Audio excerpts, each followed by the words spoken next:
Hi, this is Christine Calabrese, and I'm here with Barbara Ann Mojica, and she has her bachelor's and master's degree in elementary ed, special ed administration. She's got over 40 years, guys, of teaching in New York City, which is incredible. A big interest in social studies. And I'm here interviewing her today because she's a teacher who has done some incredible books for teachers. And thanks for inviting me. Oh, you're welcome. You're welcome. We're glad to have you. So I just have a few questions for you. And the first one was, did you yourself self-publish? No, I'm not self-published. I am published by a small independent press. Very fortunate for me. My husband had a publishing firm, and he published the series. And he kept the company, and he also published some other authors. First of all, let's explain what your series is. Your series is what? What did you write about? Okay, my series is a children's nonfiction picture book series. When I did retire from my formal teaching career, I moved upstate because I've always loved the Hudson River Valley. Then, about a couple of months after I retired, I was bored already. So I began writing historical articles for a local news magazine, a series called Passages, and I still do that. But I wanted to get back to kids. So I wanted to marry my love of history and knowledge of working with kids in the classroom. So I decided to write a nonfiction picture book series. And when I decided I wanted to do that, my husband encouraged me, and he said, well, you really need a character to narrate this. I didn't want it to be boring. Like when I was young and went to school and learned history, most people hated history because it was just a collection of facts that you read from a textbook. And I wanted to make it exciting and fun for kids. So he said, well, why don't you have a character narrate the history? So he fashioned this character, Little Miss History, who was a younger version of myself. Since he is a cartoonist, he developed a kind of cartoon-like character that embodies a lot of the things that were important to me along the way in my life. Show us. Do you have a picture of some of the books? Okay. So she's dressed in kind of a camp outfit. She has pigtails. And what does she do? She takes us around, right? She narrates. So she has rose-colored glasses because she has an optimistic viewpoint of the world. She wears hiking boots that are kind of two or three sizes too big, and that's kind of like in memory of my father and his huge feet. She has a very humorous attitude. She doesn't take things too seriously, yet she addresses serious issues. So great. Her motto is, if you don't know your history, you don't know what you're talking about. When I do talk to kids, I explain to them that the word history contains the word story. And each of us has a story. It doesn't have to be a famous person, but our history helps us to learn and prepare for the future. So that's the message that I'm trying to get across to kids. No, it sounds good. It's a great message. Yeah. Do you have any tips for the teachers who are looking to write in your particular genre? Well, the children's book genre is vast. I mean, there are so many types of books you could write about.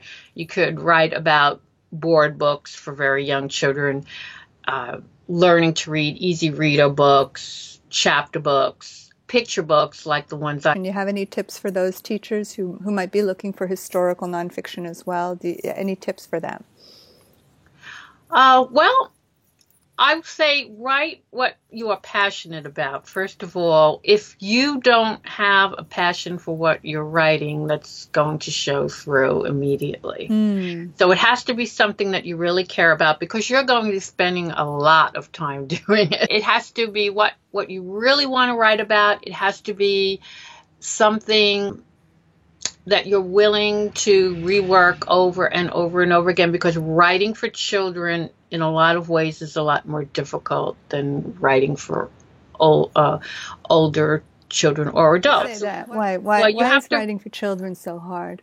Well, you have to refine it and refine it and refine it. So when I choose a topic, I choose a face or a place or a historical landmark that I think is going to be something important that kids and adults know about. And I try to correlate my books with information that's not very well known. So I always try to incorporate little known things. Why do you do that? Why do you do that? Do you think that's a good tip for teachers? Yeah, I think you have to do voluminous research. You have to edit. And for children's books, it is so difficult to get it down to that manageable size. So a picture book is a book that's generally, well, for very young children, about 500 words. For the age range that I work with, which is a bit older, elementary and middle school children, my books are all under 1,000 words, but most of them hit between 700 and 1,000 words. And it's difficult because you want to get so much in there and you have to boil it down to its essence. So you have to keep editing. And with a picture book, you have to seamlessly work the illustrations with the text. And sometimes that means rewriting your book. So you have to be prepared to spend a lot of time re-editing, redefining, reworking the message. And if you're going to write a book that has illustrations, that's even more difficult because the illustrations have to work seamlessly with the text as well.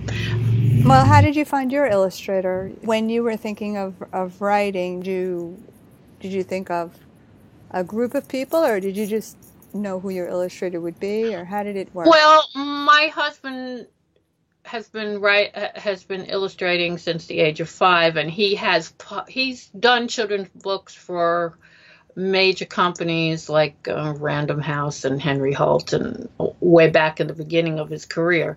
So he had a lot of experience in the field already. So naturally, he became my illustrator. And since he helped me develop the character, natural. So I was very lucky. But for people who are not going to be independently published, that's the majority of writers. So if you're just entering the field, it's very unlikely that you're going to be traditionally published. Right. So if you work with a traditional publisher, or if you work with an independent publisher, you're probably going to be assigned an illustrator. And you're going to have to work with that illustrator. Now, you're going to have some flexibility because most illustrators will allow 1 or 2 changes, but they're not going to allow you unlimited scope, which I have. Because my husband is my illustrator, we bounce ideas off each other. I give him the text initially, and then he conceives in his mind of how he thinks he's going to portray it in pictures. So he starts out with thumbnails, and then we proceed to page-by-page illustrations. Sometimes my manuscript doesn't work, and that would be true with a teacher or anyone else who is going to publish. It just doesn't work with the illustrations, and you don't foresee that. So sometimes you may even have to rework or reorder the text and until it fits with the illustration. It takes a long time, and you have to be prepared to let go of some control, because, when you first start writing, you foresee the manuscript, you foresee exactly the way it's going to look, and it doesn't always turn out that way. So for teachers, it's basically it's a long, hard road. I know for me, a lot of people have asked me, well, I have this text, but I need an illustrator, and that's always the gotcha, because illustrators cost money, right? I mean, your husband doesn't charge you, right? But if you're going to hire an illustrator to do your work, they cost money. Well, yes. Right? Again, it depends on how much illustration you need. I mean, if you're going to do a chapter book, you may only need someone to design the cover and to do a few black and white illustrations inside. And of course, that isn't quite as complicated, and it's easier.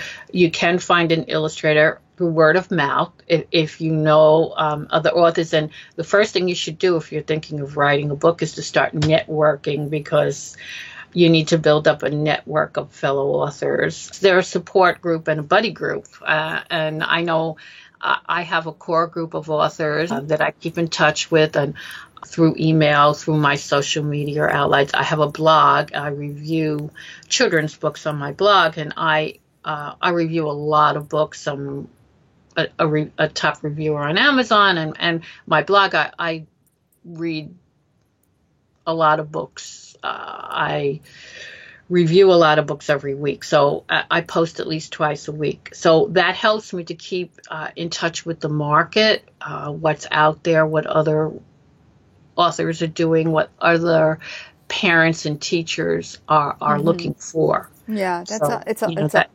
important. It's a passion. Basically, what you're saying is a passion, and if you don't have it, if you're not willing to devote a lot of time to it, I mean, it's like a 7-day a week. I work more hours now than I did, with the possible exception of when I was an administrator and I was working 10 hours a day. It's just never ending. And then once you write the book, you have to market the book, and that's another whole. Yeah. So can you give us some tips on marketing? What are some things that you've learned, and what are some things that teachers can avoid in marketing their books? In marketing, there are so many people out there trying to scam you. I mean, you will write a book in 3 hours, how to find the best genres of books, how to set up keywords on Amazon, how to make $100 a week. You know, I mean, it's like just insanity what's out there, and you have to be very, very careful. That's why developing a network of authors is important too, because they can alert you to some of these things. But there are some really good places to look out there. You can always look to sites like Writer's Digest online, the Independent Publishers Association. They work mainly with independent authors. They put out a news magazine. They have a website. Reader's Favorite is a good website. That one, you can request reviews for your book, which they do free of charge. There are book contests through them, but they also have a wonderful authors forum site. So I contribute to that quite a lot. When I find a good tip, I share it on there. So there's a marketing and a writers forum site. So you can go on there and you'll find others' brains to pick, and that's a very good resource.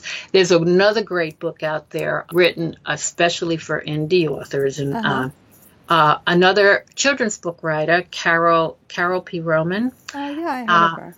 And a publicist who's very active in social media, Julie Gerber. They wrote a book called Navigating INDIEWORLD. And this book really makes it easy to find your resources. They deal with everything from the idea, okay, I'm going to write a book. Okay, what's next? So they have chapters on where to look for cover design, where to look to writing your blurb, which is very important for your book. Yes. How to find book reviews. They have chapters on where some suggestions where to look for illustrators, and then marketing. They have advice on the different sites like Pinterest and Google Plus and LinkedIn and Instagram and Facebook, and the advantages and disadvantages of using them. And After each chapter, they actually give you links that you can physically go to. So it's great. It's fast and it's easy and it's handy. And I wish I had that book when I first started writing in 2012. I think I met you on Goodreads, right? Is that where I met you? Yes, on Goodreads also. Do you think Goodreads that's is a good excellent. place? Goodreads has a lot of community groups that you can join. I think the most effective part of Goodreads is, I always post my book reviews on Goodreads because Goodreads, of course, is a site that's geared toward active readers. So people on Goodreads like to read. Yeah. Less of a buying and selling platform like Amazon is. But it's important for authors also, once you write your book, you have to really engage your profile on Amazon. You have to set up an author's page, and you have to learn about the ins and outs of setting up their keywords and all of that. So, it's important to know, and it takes time. Again, it isn't easy to negotiate. Amazon takes a while to learn how to use, and I still don't know how to use everything on it. Same with Goodreads, but Goodreads can be difficult to navigate sometimes, but there are lots of helpful groups. So if you go to Goodreads and you click on the community portion, there's a button there for community. It will list different groups. So depending on what you're interested in, you can probably find a group that will help you along. And they have groups for indie authors. They have groups for people looking for reviews. They have groups for people looking for advice on writing, and they're subdivided into different age groups and genres. So you can find young adult groups. You can find middle read groups.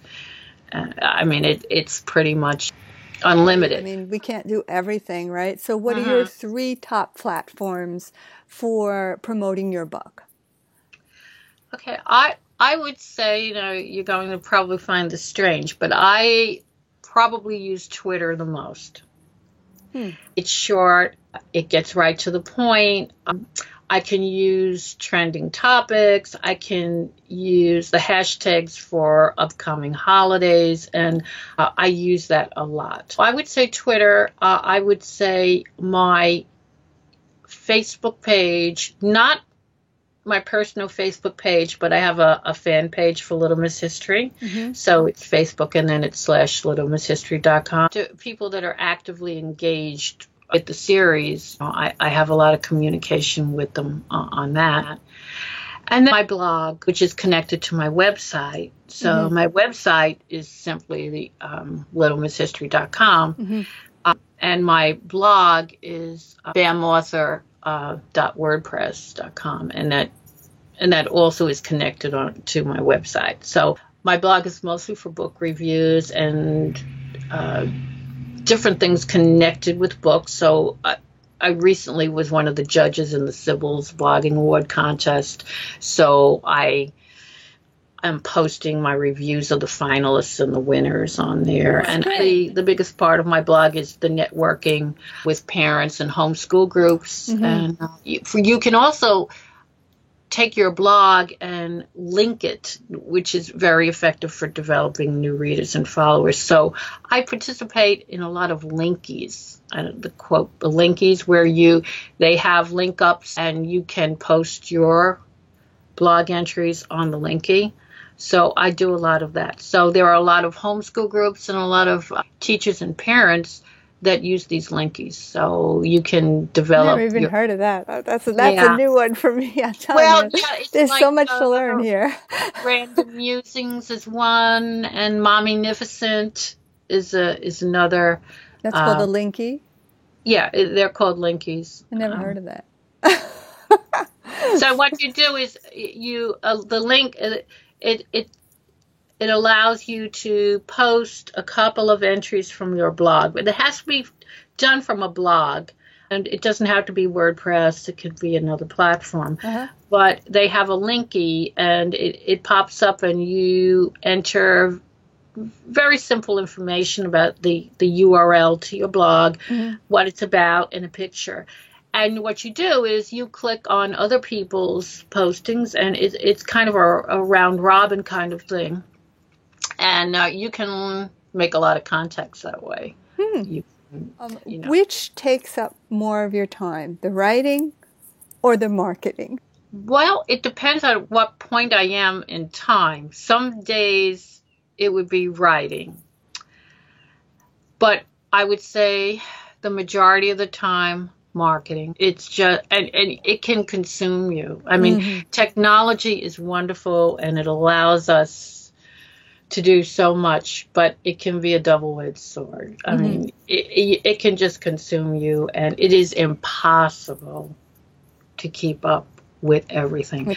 So, yeah. I mean, when I first started, I didn't know where to start. So it's kind of like trial and error.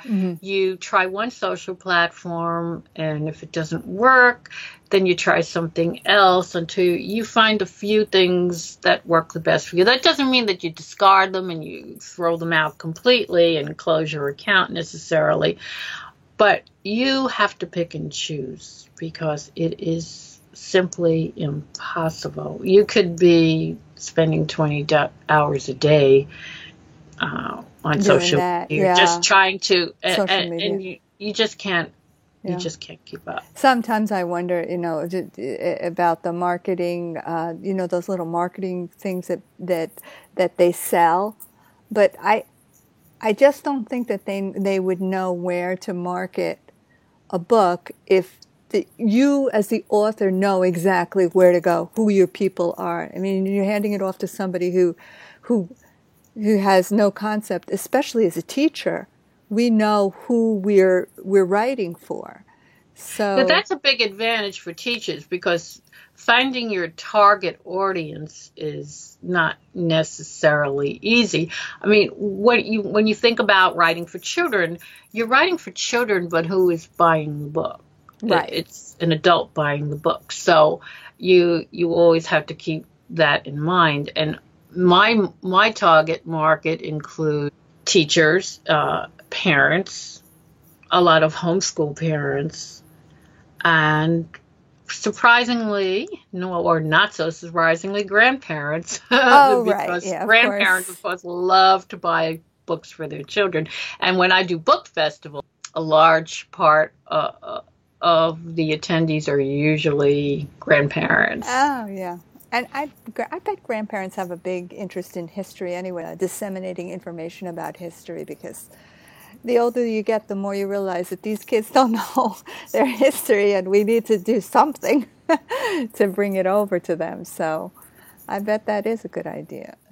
They are unfortunately, or today, they spend a lot of time with the children, sometimes more time with the children than parents do. So so they're the ones. Yeah, they're the ones who are perhaps even more in tune. All right. Well, it was lovely speaking with you, and I'm gonna sign off. And bye, everybody. Bye. Thanks for watching. Thanks for having me.